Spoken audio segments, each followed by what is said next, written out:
चीज को लेकर के आ रहे हैं, हम और कोई अलग मांग नहीं रख रहे हैं। हमारा सरकार से निवेदन है, हाथ जोड़ के निवेदन है।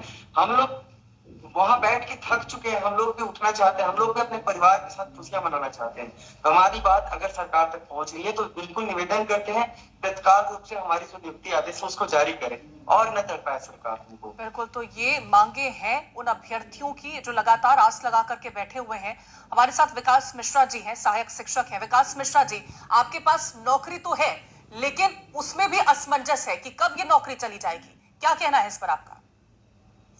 जी, सर्वप्रथम तो मैं मध्य प्रदेश छत्तीसगढ़ को आभार व्यक्त करता हूं कि युवाओं के ऐसे विषय को अपने चैनल पर स्थान दिया, क्योंकि छत्तीसगढ़ ही पूरे देश में युवा आज परेशान है। क्योंकि कहीं न कहीं जो नियम बनता है वो कोर्ट के भेंट में चढ़ जाता है।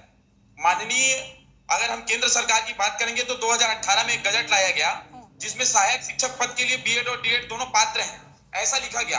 अब उसको देखते हुए पूरे देश भर के युवा जो बेरोजगार गरीब युवा, एक तो वैकेंसी आती नहीं है, और जो भारत सरकार के जो गजट में प्रकाशित किया गया उसके बाद छत्तीसगढ़ के गजट पत्र में प्रकाशित किया गया भर्ती नियम, उसको देखते हुए युवा बीएड करता है और अपने पूरे पैसे को खपाता है, अपनी बुद्धि को खपाता है और पूरा समय लगाता है, कई साल की तैयारी करता है, जिसके बाद ये वैकेंसी आती है जिसमें स्पष्टता लिखा गया है कि बीएड वाले सहायक शिक्षक के लिए पात्र हैं। उसको आधार बना करके हम सब पेपर देते हैं, व्यापम के द्वारा हम लोग मेरिट लिस्ट में हमारा चयन होता है और विगत 1 वर्ष से हम सेवा दे रहे हैं। और अचानक अगर रातों रात भारत सरकार के गजट पत्र को अगर अवैध ठहरा दिया जाएगा तो मैं एक ही प्रश्न पूछना चाहूंगा, जो समस्त देश के युवा है वो भारत के संविधान पर, भारत के राजपत्र पर कैसे विश्वास करेंगे? अगर ऐसे होता रहेगा तो कल के डेट में कोई भी वैकेंसी आती है और युवा अगर नौकरी कर रहा है उस राजपत्र के आधार पर, तो आज हम लोगों के साथ यह अन्याय हो रहा है,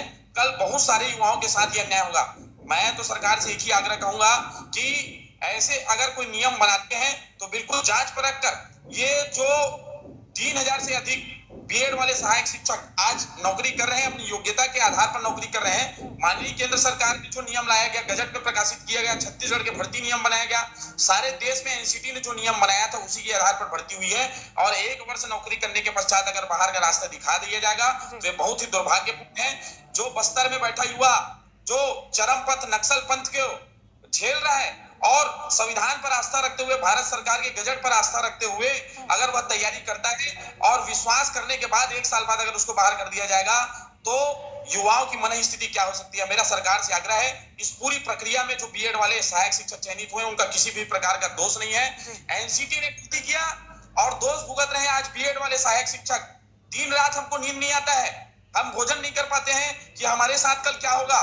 तो मेरा तो सरकार से एक ही आग्रह है कि ये जो युवा, हम जो बीएड सहायक शिक्षक भारत सरकार के राजपत्र पर, छत्तीसगढ़ सरकार के राजपत्र पर और एनसीटी के नियम पर विश्वास रख करके बीएड किया है, इन सारे बीएड उपाधि धारक सहायक शिक्षकों के साथ न्याय होना चाहिए और नौकरी बरकरार रखी जानी चाहिए।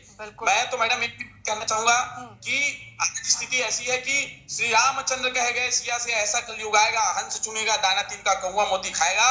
आप देखेंगे कि ऐसी व्यवस्था बन गई है कि जो 92 और 100 नंबर लाया है बीएड में, जो पेपर बीएड वाले सहायक शिक्षक 92 नंबर ला करके मेरिट में आए वो पढ़ा नहीं सकते, और जो 4 काउंसलिंग के बाद चयन नहीं हो पाए 19 नंबर लाए हैं। ऐसे बच्चों तो ये का वो अभ्यर्थी हैं, ये वो शिक्षक हैं जो अपने भविष्य को लेकर के परेशान हैं।